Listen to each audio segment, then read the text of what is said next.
शेवटी हे किती स्टॅटिस्टिक्स मी मांडलं असलं तरी जागा कमी आलेल्या आहेत ही फॅक्ट आपल्याला या ठिकाणी मान्य करावी लागेल।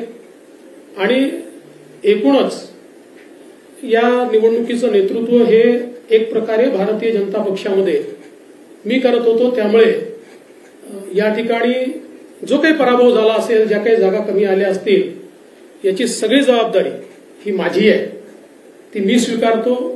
मी हे मान्य करतो की कुठेतरी मी स्वतः याच्यामध्ये कमी पडलेलो आहे आणि ती कमतरता भरून काढण्याचा प्रयत्न पूर्णपणे करणार आहे।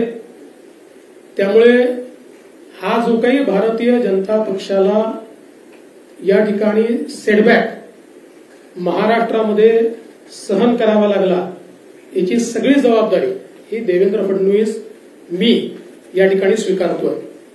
आणि मी पक्षाला एक विनंती अजून करणार आहे, अर्थात भारतीय जनता पक्षामध्ये पक्ष सगळे निर्णय करतो की आता मला विधानसभेकरता पूर्ण वेळ त्या ठिकाणी उतरायचा आहे।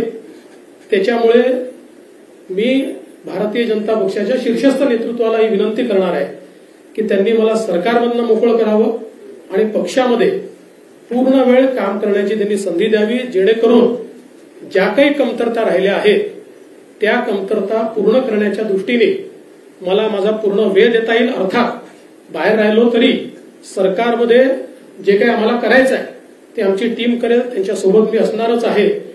या संदर्भात लवकरच पक्षाच्या वरिष्ठांना मी भेटणार आहे आणि मग त्यांच्या सल्ल्याने ते जे सांगतील त्यानुसार पुढची कारवाई मी करेन।